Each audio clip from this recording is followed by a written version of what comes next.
de conversión que está relacionado con los precios al consumidor del y ahí también está dentro, podría decir, porque hay un problema con la construcción, que hay que se tiene que pagar eso, pero eso es un riesgo que tiene que asumir el proveedor al momento de formular su propuesta. Eso, los cupos no los puede pagar el Estado, sería como o sea, el proveedor no me puede decir, oye, pago los cupos y por qué se lo voy a financiar.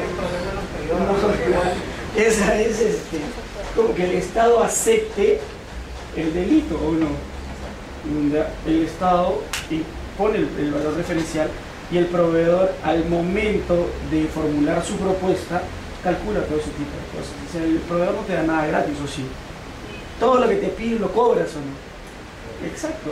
Y es lo que corresponde, porque el proveedor no hay beneficencia. Está haciendo negocios. Exacto. Entonces, pero el reajuste legal, en el caso de obras, está contemplado en todos los casos. En bienes y en servicios, las entidades incorporan o no fórmulas de reajuste en el contrato, pero en el caso de obras, las fórmulas de reajuste son obligatorias y se tienen en cuenta cada vez que se calcula una valorización mensual. Entonces, todos los precios están, todos los pagos tienen precios actualizados. ¿Qué dices tú? Bueno, solamente estaba interesante. Pero bueno, entonces, ser eficiente, les decía, tiene que ver con satisfacer mi necesidad oportunamente, con hacer las cosas bien desde el principio. Ya, que me tome más tiempo no significa que esté haciendo mal las cosas. Ya, midan, yo siempre hago ese ejercicio, midan cuánto se demoran en tener la obra, no en firmar el contrato, en tener la obra, si es que contratan primero el expediente, o sea, haciendo el proceso para el expediente, esperando que te lo entreguen, haciendo el proceso para la obra y esperando que se ejecute, tienes al final la obra en menos tiempo que si haces un concurso de oferta que se adjudica rápido y que no se ejecuta nunca. ¿No? Hay que buscar eso. Luego, la publicidad. La publicidad está muy amarrada a la transparencia. Toda actuación que uno haga durante una contratación tiene que estar publicitada y para eso existe el SEACE.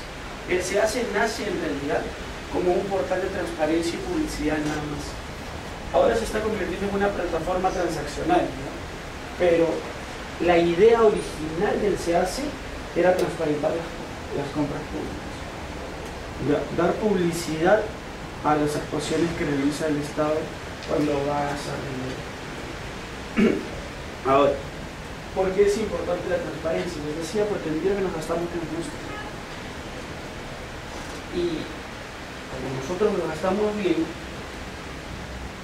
no debemos tener ningún problema con que sea auditable, ¿verdad? Es que todo aquello que tú realices pueda ser auditable. Los bancos y USAID, todos esos organismos le llaman a esto la rendición de cuentas.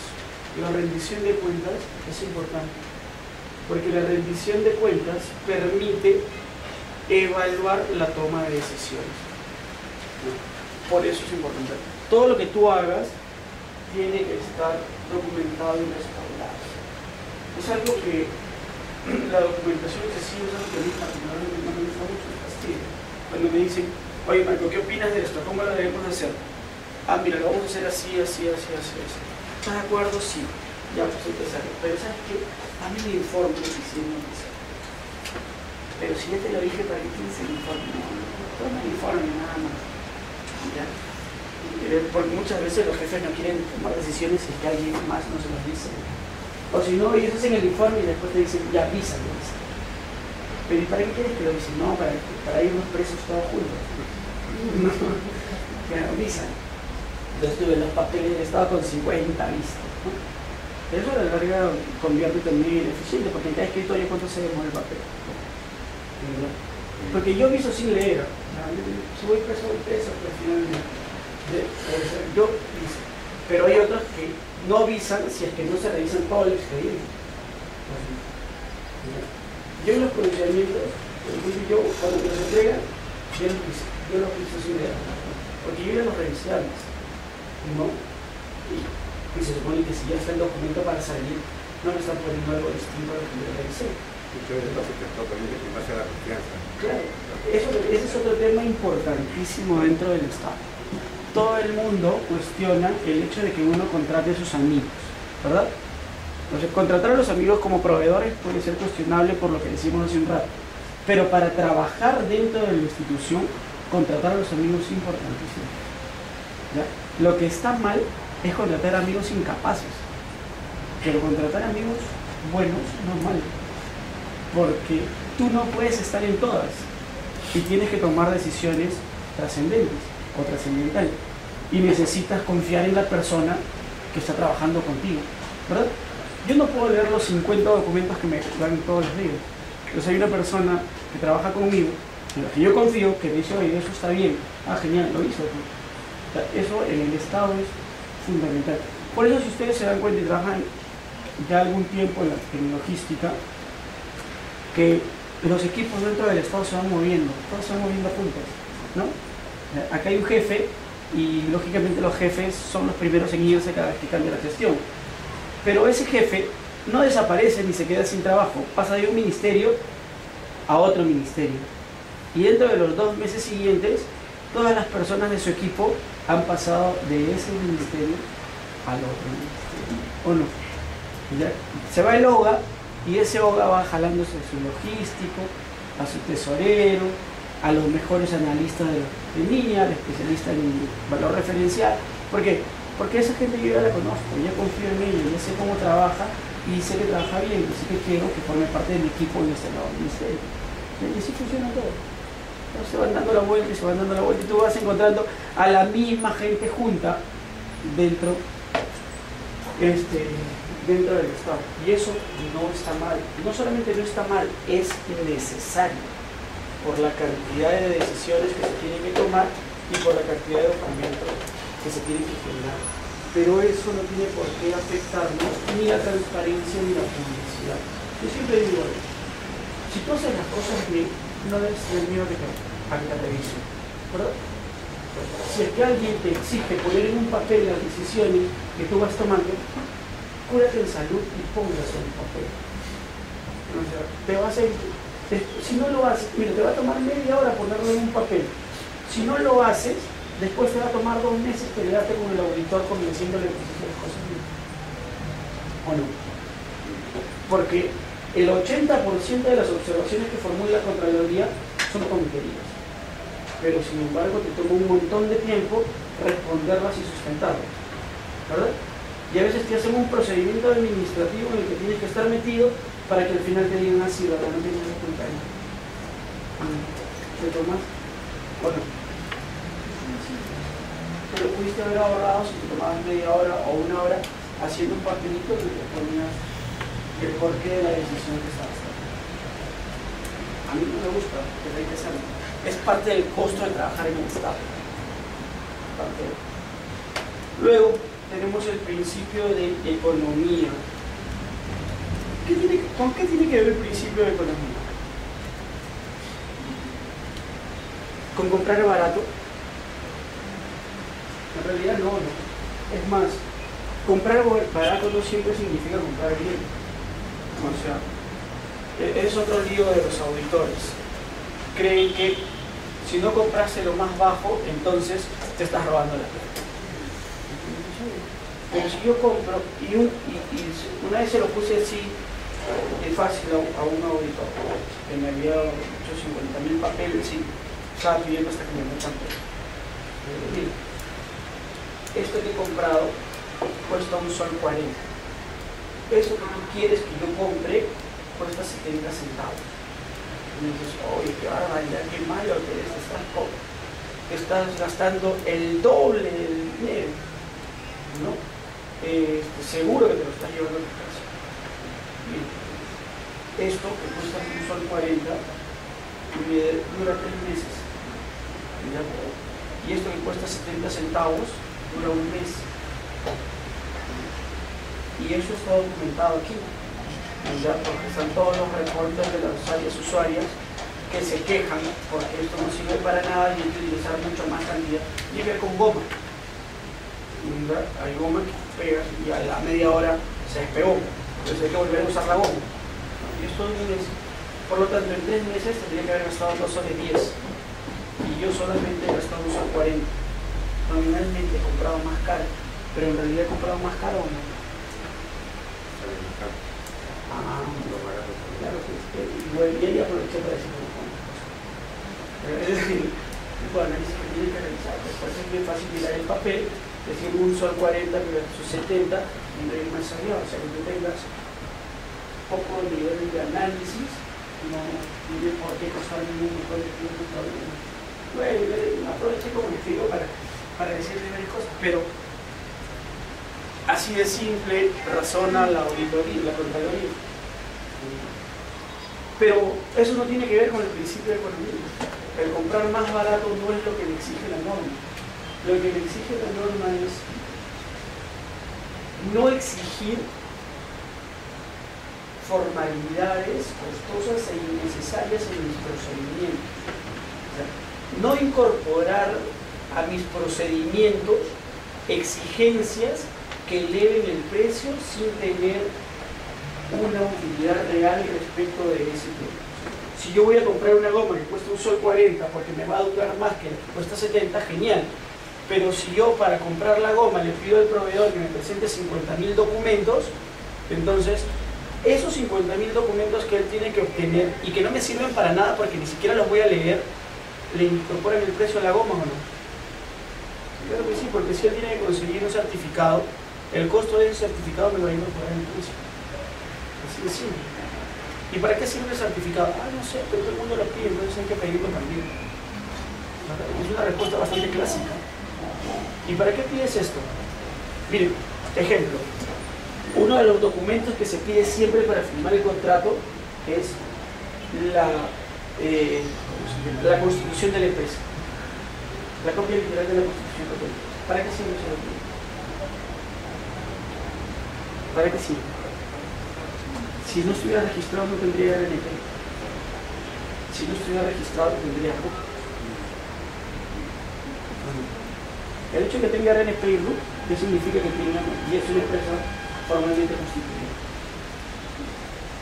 ¿Para qué me sirve ese documento?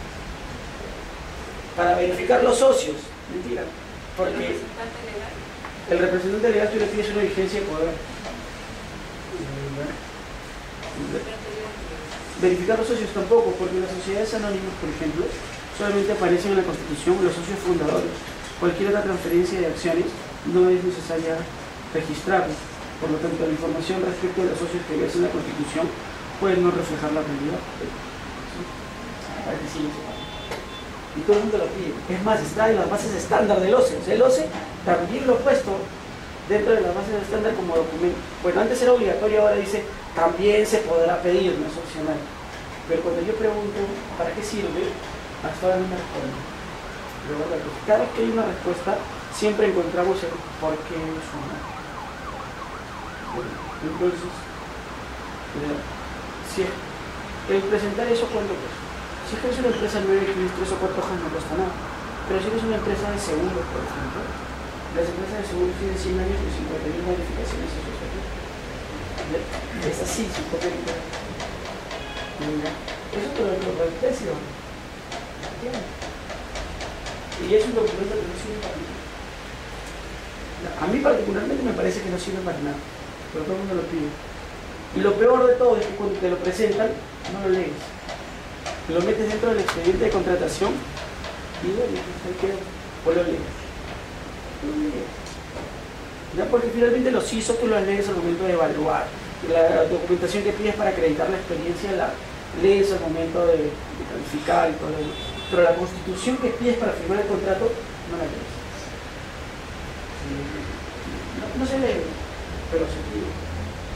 ¿Y cómo se pide? Es un ejemplo de gracia. ¿Ya? De cómo. Pero ese reciente es normalmente se presenta solo la vigencia de poder. No, en realidad es una práctica bastante antigua. La vigencia de poder a mí sí me parece importante. La vigencia de poder se tiene que pedir porque yo tengo que verificar que esté firmando a nombre del proveedor tenga facultades suficientes para ello. Pero hay entidades que tienen la constitución de la vigencia. Otro documento, bueno, allí no había problema con el tema de la economía porque no cuesta nada tenerlo. También te piden una copia del RUC.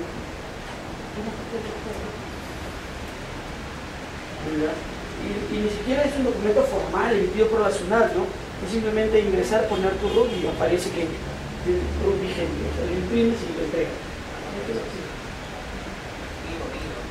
Ya, pero basta con que si hay una declaración jurada de información empresarial y en esa declaración jurada está el número de RUC y tú lo puedes ingresar y verificar si está activo o no. ¿Para qué pides una copia del RUC? Que no es un documento formal además, sino simplemente un pantallazo de lo que aparece en la SUNAT cuando ingresas al RUC, lo pide como documento que es requisito para firmar el contrato. Claro, por eso digo, el OCE no hace cuestión de Estado, porque eso no incrementa el costo. Es un papel más que cualquiera lo puede obtener.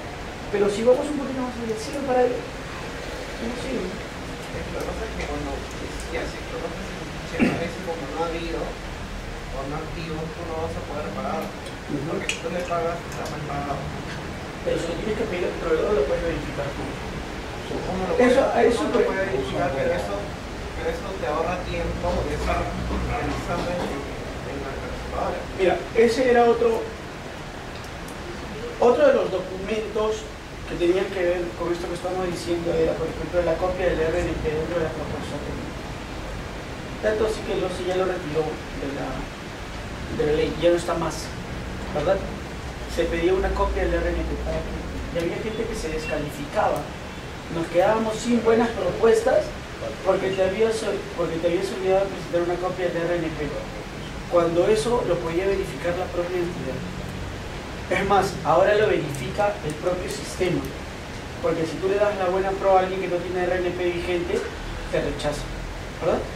Dice, no se le puede otorgar la buena prueba a este señor, porque el día de la presentación de propuesta no tenía RNP vigente. Pero antes había que imprimir el papelito dichoso y meterlo dentro del sobre. ¿Costaba? No costaba, pero era una exigencia, por decirlo menos, ineficiente. Que nos quedábamos muchas veces sin buenas propuestas porque el proveedor se había confundido y había puesto su RNP de servicios en vez de poner su RNP de bienes. Otra de las cosas que se acaba de quitar, que tiene que ver un poco con el principio de economía, son los certificados que se piden cuando se compran medicinas o cuando se compran insumos para el vaso de leche, por ejemplo. Antes se pedían, o hasta hace poco se pedían los famosos certificados físico-químicos, las pruebas, una serie de pruebas que se pedían en esos casos. Y llegamos un día a la que nos levantábamos pensando y decimos ahí, y le pedimos a todos los que se presenten, que presenten un certificado que cuesta como 2.000 soles. ¿Verdad? Sí. Finalmente, nada garantiza que ese certificado esté relacionado con los bienes que finalmente le van a internar. Ah, no, pero acá las bases dicen que que la primera entrega tiene que ser la misma, tiene que estar relacionada con el certificado que se entregó. Ya, entonces estamos obligando a todo el mundo a tener un lote inmovilizado, ¿verdad? Porque si es que lo que me vas a entregar tiene que ver con el certificado que me estás presentando en el proceso, todo el mundo tiene que mantener ese lote parado a ver si es que gano para poder entregarlo una vez que firme el contrato. Significa que 10 personas tienen que tener, primero gastar 2.000 soles en hacer el certificado y además mantener el lote analizado, inmovilizado. Eso le cuesta al Estado o no le cuesta al Estado. Y no solamente le cuesta al Estado, perjudica al proveedor, porque de los 10 que tuvieron que hacer eso, solamente uno va a ganar. Y solamente uno va a poder incorporar ese costo en el precio final. Y los otros 9 han tenido que realizar un gasto que no va a regresar nunca. Eso muchas veces desincentiva la participación, porque si yo sé que puede que no gane y tengo que invertir 5.000 soles o 4.000 soles solamente en presentarme el proceso de selección, no, eso de acá lo vendo más rápido aquí en este otro lugar y me olvido de presentarme.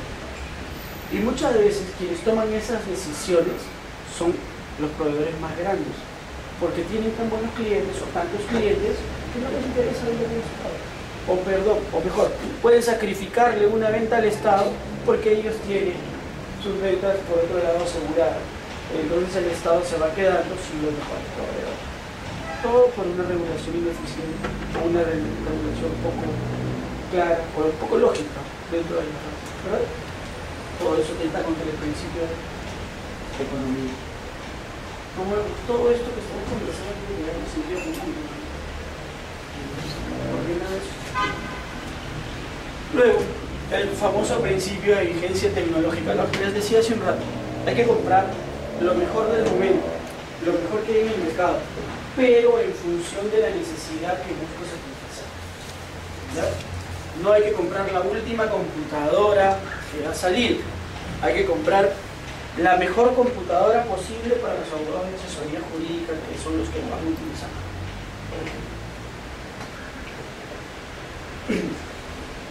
El principio de equidad. ¿Por qué tiene que ver el principio de equidad?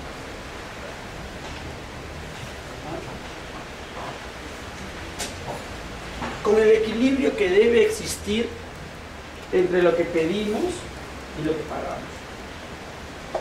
Yo te exijo una serie de cosas, yo te voy a dar una serie de cosas. Lo que debemos buscar es que las contrataciones resulten atractivas para el mercado. Y eso se logra cuando son justos. Un ejemplo, ¿y por qué esto es importante? Un ejemplo simple, bastante simple. Un día yo iba al estadio, entonces había dejado mi carro a 2 cuadras del estadio, iba caminando, y había un tipo que me perseguía y me decía la entrada a 35 soles, la entrada a 35 soles, la entrada a 35 soles. Y yo le decía que no, que yo quería comprar la ventanilla porque era más cerca. Y llego a la ventanilla y pido una entrada y me dicen, no, las entradas para Occidente se acabaron. ¿Cómo que se acabaron? Sí, se acabaron, yo no tengo. Porque las entradas costaban 35 soles. Sino que los de la reventa te venden las entradas de cortesía. Por eso es que te las venden al mismo precio. Yo volteo y le digo al tipo, ya, te compro la entrada. Ya pues, cuesta 40. Pero ¿cómo que cuesta 40? Si me acaba de corretear 2 cuadras diciendo que cuesta 35. Sí, pues ya se acabaron. No, no. Ya es el mercado, la oportunidad, nada más. Y yo dije, ya, perfecto. Volteé, ¿quién tiene entradas para Occidente? Y aparecieron 5 revendedores. Automáticamente la entrada volvió a costar 35. Porque ya todo el mundo buscaba que le compren ahí. Al final compré el del 5 igual. Ya, eso tiene que ver un poco con este principio. La equidad genera competencia, y la competencia es muy importante dentro de la contratación, porque permite mantener una discusión y el mismo nivel. Cuando alguna de las dos partes está en una posición de negociación mejor que la otra, le pones sus condiciones. ¿O no? Claro. Si tú tienes reglas que invitan a concurrir porque son interesantes, son buenas opciones de negocio, vas a tener 5, vas a tener 6 o vas a tener 10. Lamentablemente, el ideal para la competencia, de acuerdo con el estudio que hizo no sé qué banco, eso que no saben todo, ¿no? Dice que el ideal es tener más de 4 competidores en un proceso. ¿Ya? En el Perú, nuestro promedio es 2 y pico. O sea, todavía el mercado le pone las condiciones al Estado.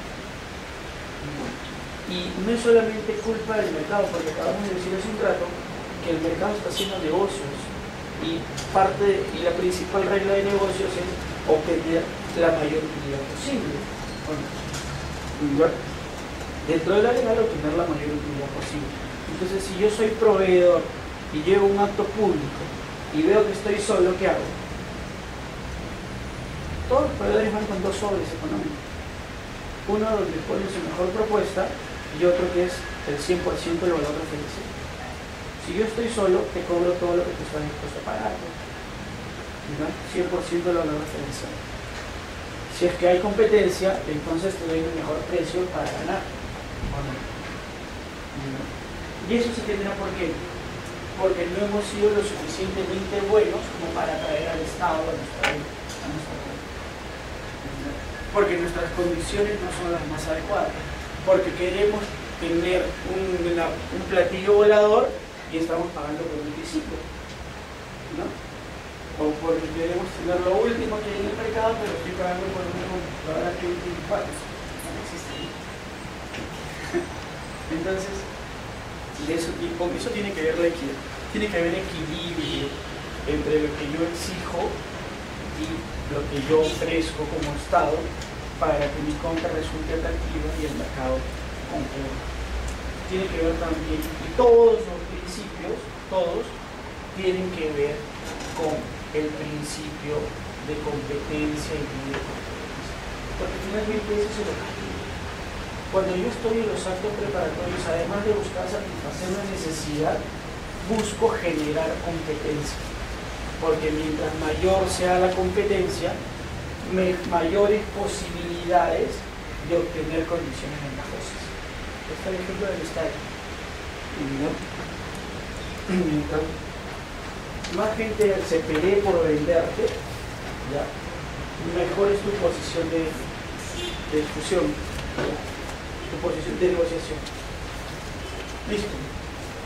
Preguntas hasta aquí. Si yo tengo mi RNP, se ha vencido, se hace el trámite, ¿no? Pero mientras que está el trámite tengo que entrar a una compra, ¿vale? No. Ese es uno de los cambios importantes que hay en la norma, por ejemplo. Justo vamos a empezar a hablar de la RNP. Ya. ¿Por qué tiene que ver esa gracia? Miren, para venderle al Estado hay que estar inscrito en el RNP. Si yo le pregunto a un proveedor para qué sirve el RNP, el proveedor me va a decir para quitarme plata todos los años, porque no me sirve para nada más. Ya, y en realidad, bueno, sí hay una ventaja, sí tiene una utilidad para el mercado, ¿no? Pero que es pequeña, ¿no? Que te llegan las convocatorias todos los días si tú vendes medicinas, te inscribes en el rubro medicinas y todas las convocatorias que se realicen relacionadas con medicinas te van a llegar a tu correo de RNP. Ese es el servicio que recibe el proveedor por el pago. Por suerte el pago se ha reducido. Antes era en función de lo que percibías tú anualmente. O sea, si es que eres una empresa grande, pagabas hasta 2.500 soles, me parece. Actualmente el pago es claro, cuesta 250 soles, no, alrededor de los 250 soles, pago único para todos los proveedores. Pero eso encuentra lógica si es que pensamos que el RNP fue pensado no en función del mercado, sino en función del Estado. Era el Estado el que necesitaba tener una base de datos relacionada con el proveedor que vendía, para saber quiénes vendían, qué vendían, cuánto vendían, entre otras cosas. Es más, el RNP va a ser el soporte para la contratación electrónica. En el RNP, por ejemplo, se busca que durante la contratación electrónica la cantidad de documentos que presente el proveedor sean los menos posibles. ¿Qué información va a estar en el RNP, por ejemplo? Tu récord de contratos. O sea, cada contrato que tú suscribas, o mejor, cada contrato que la entidad suscriba, lo tiene que publicar en el SEACE y el SEACE va a mandar eso al servidor del RNP. Si es que tú tienes un contrato particular y quieres que te valga, lo vas a ir y lo vas a declarar ante el RNP. Entonces vas a tener una base de datos con toda tu experiencia. Cuando vayamos a la contratación electrónica, tú ya no vas a presentar copia de todas tus contrataciones y todas tus facturas. Solamente vas a declarar qué contratos has ejecutado y cuántos fueron los montos. Y el funcionario, a partir de la información que está en el RNP, va a verificar que lo declarado se ajuste a la realidad. Eso no solamente les va a permitir ahorrar papel, sino que además nos va a permitir ahorrar un montón de procesos en el tribunal por documentación falsa, que son de lo que más existe, porque la falsificación de documentos que acrediten experiencia del impostor, los documentos que acrediten experiencia de los profesionales que se proponen, es enorme. Entonces, todo eso va a desaparecer. ¿Por qué? Porque ya no le vas a poder mentir al Estado. Si tú dijiste que ejecutaste el contrato X, eso va a estar en el RNP declarado. Y no por ti, por la entidad. No es que la entidad es la que cuelga los contratos en el SEACE. Va a ser verificable lo mismo. Si vas a poder mentir, no vas a poder mentir. Yo he visto casos en los que dicen,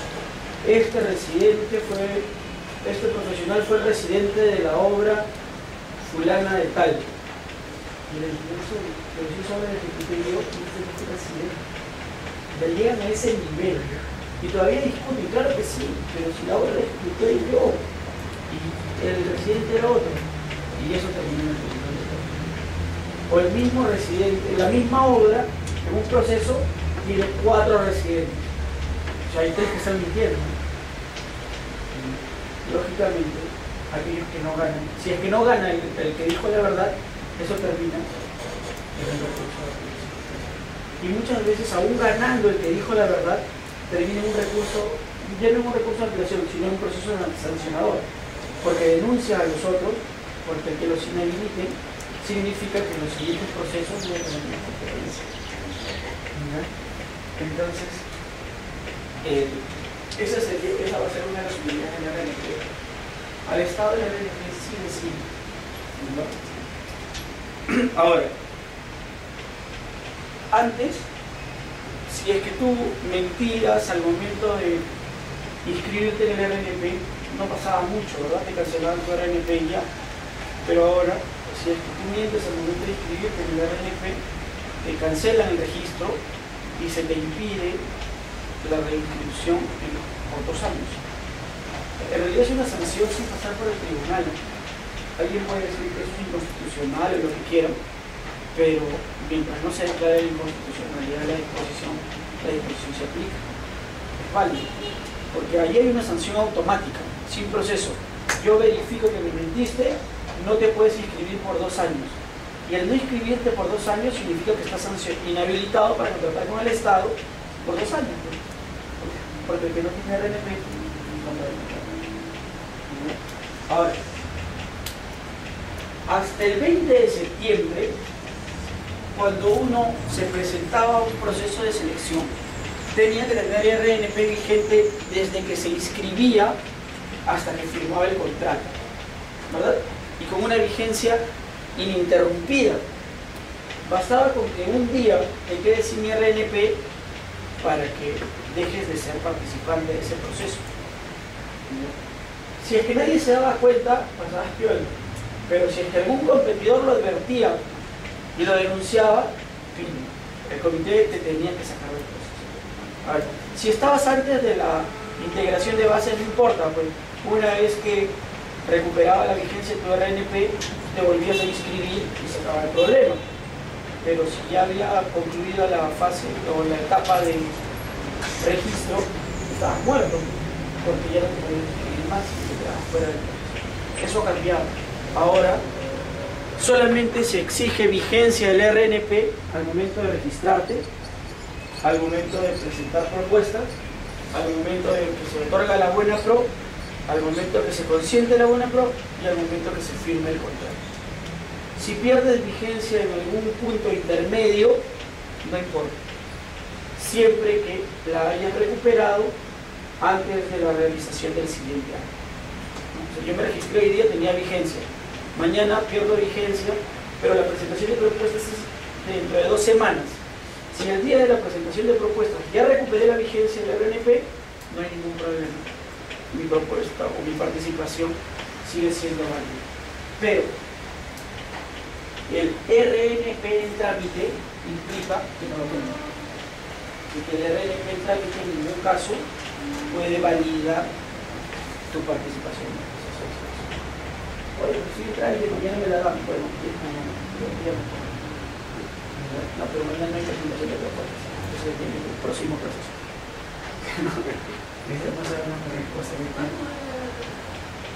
En realidad, el RNP te da a un año de vigencia. Y para obtenerla es 48 horas, pero ya lo hacen en 48 horas. Antes era aprobación automática. Te pagabas y ya. Ahora es un procedimiento con verificación.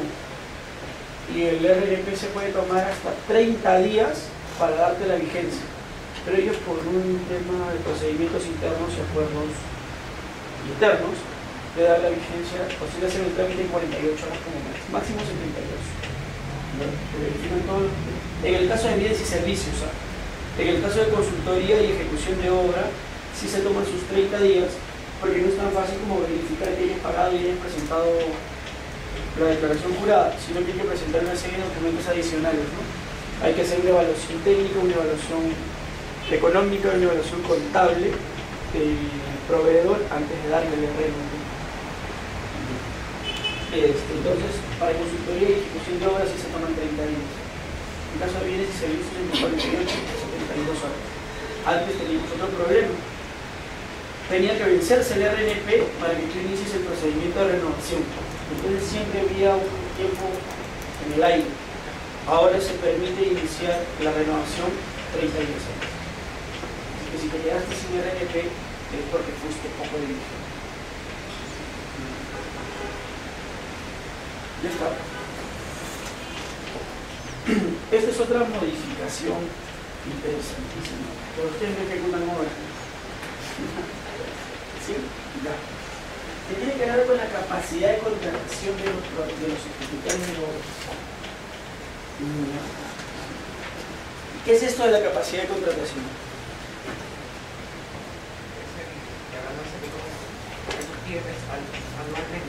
No, en realidad no. A ver. ¿El monto de tu constitución? Yo soy el Estado. No. El concepto de capacidad de contratación. No cómo se calcula, sino el qué es. Cuando yo soy Estado, no me puedo arriesgar a contratar a alguien que no pueda cumplir.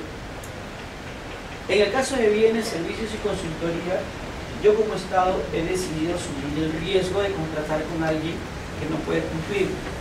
Para eso están las garantías.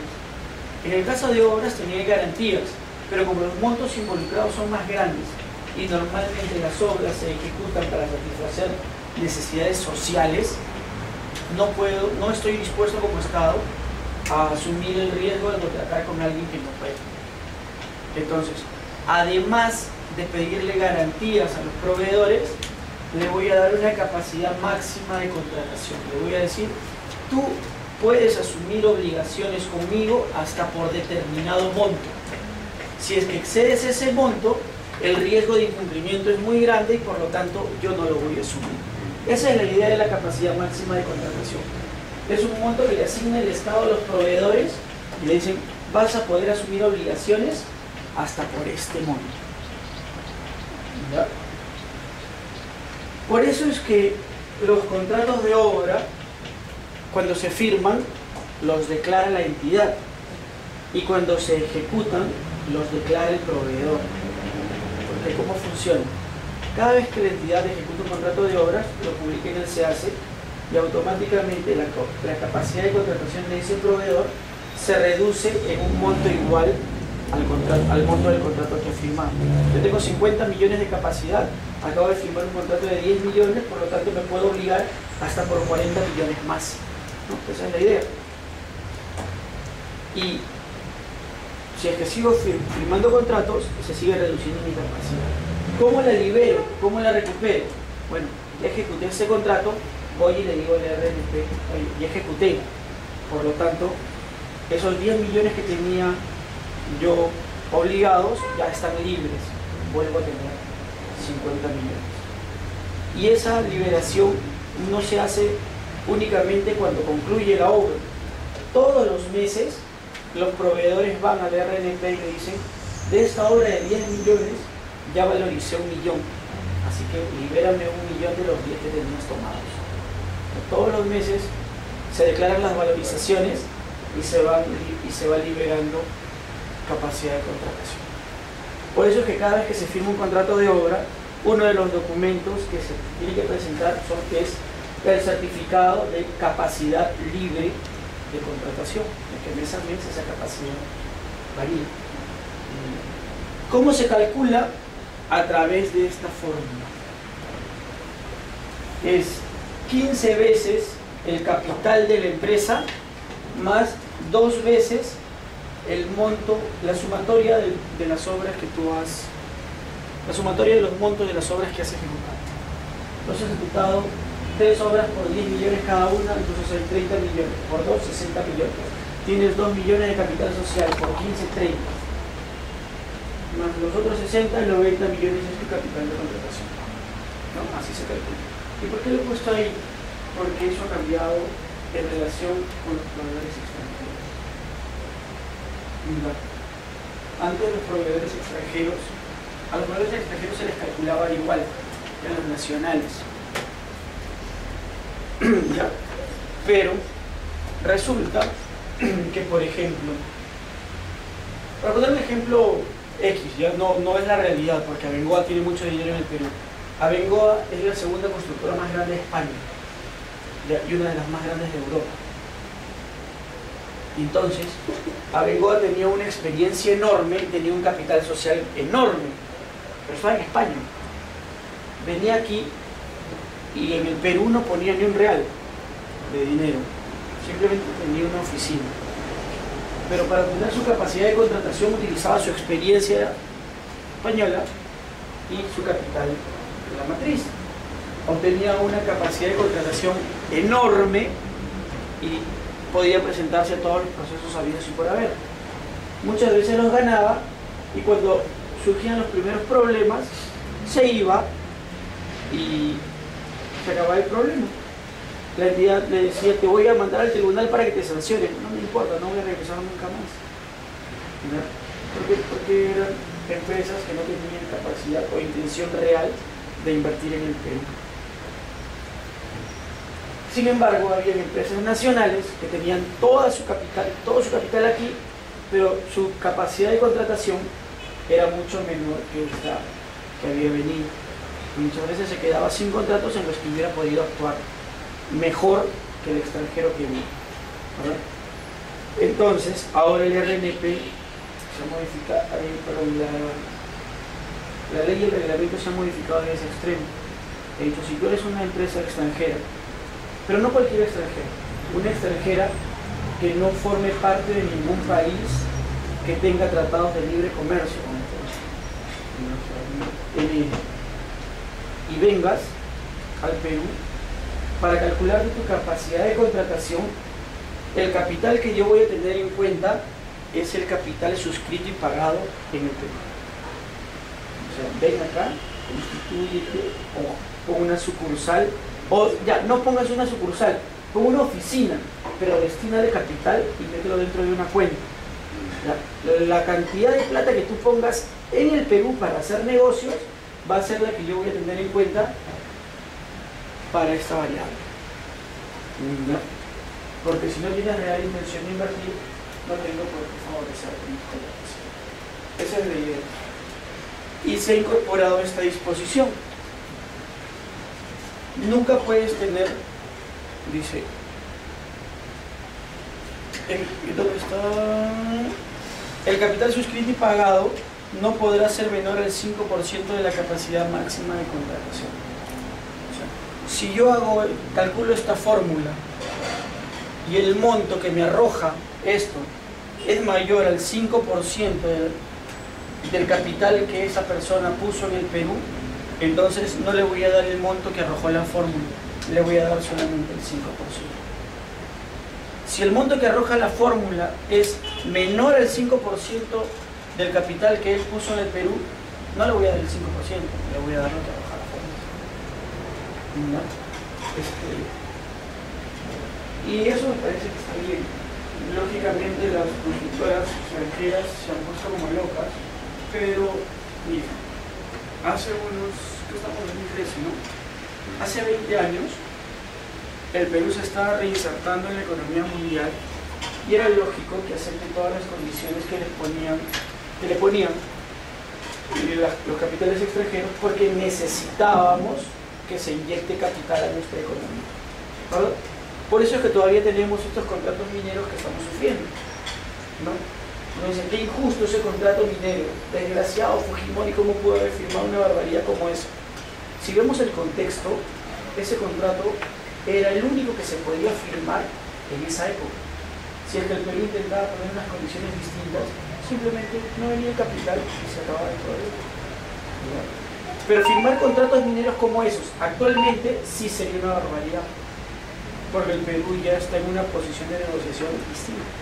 Ahora la gente se muere por venir al Perú porque hay plata, ¿verdad? Entonces ya podemos empezar a poner nuestras cosas.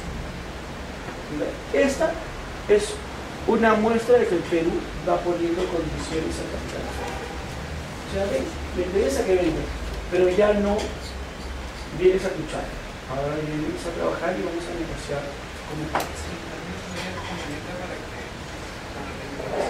haya más convenios de doble imposición, para que no tributen doble en su país de origen o en Perú.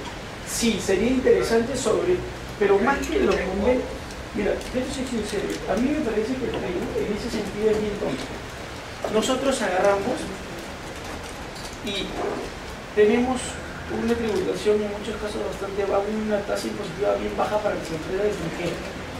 Y estas empresas extranjeras tienen reglas en su país que le dicen lo que no te cobran allá, lo vas a pagar acá. Ya, o sea, por un ejemplo que puede no ajustarse a la realidad, ya, pero para poner, Suecia tiene 30% de tasa. Tienes que pagar 30% de impuesto a la renta. Si en el Perú te cobran 15%, problema del Perú. Los otros 15% que no te cobra el Perú, vienes y me los pagas aquí. ¿Ya? O sea, el Perú, para que ese señor venga, le baja el impuesto, ¿ya? Sin pensar en que ese señor igual está pagando el impuesto al otro lado. O sea, no hay ningún beneficio, simplemente estoy dejando de percibir yo. Si es que no hay un convenio de doble percepción, como tú dices, yo de frente agarro y le clavo los 30 acá. Si vas a pagar 30 igual ahí, ¿o no? Crédito fiscal del extranjero.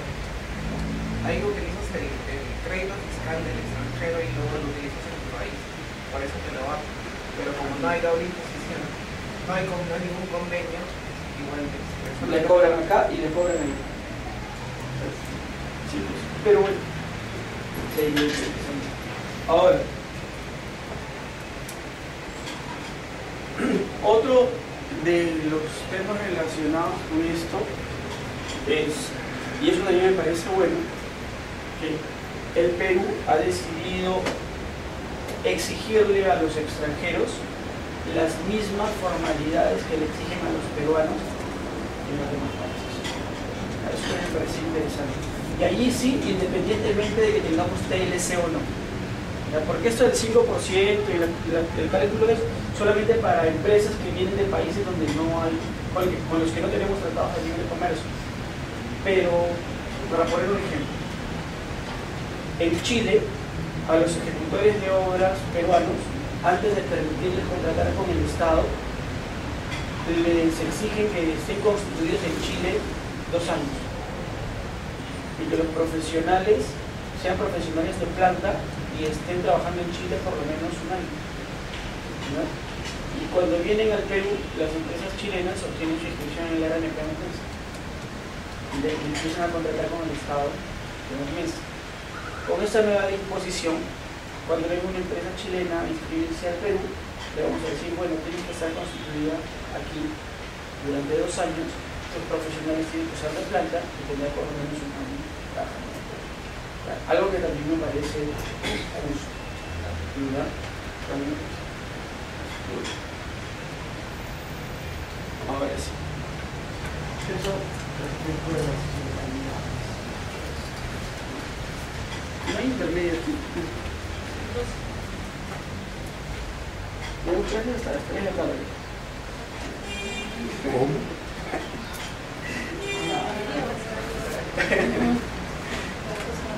Hasta las 12:30 me informo.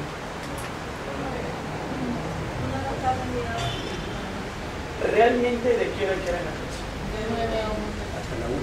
9 a 1 y media. Ya, entonces van a hacer clases de 10 a 2. Porque las 10 hemos comenzado.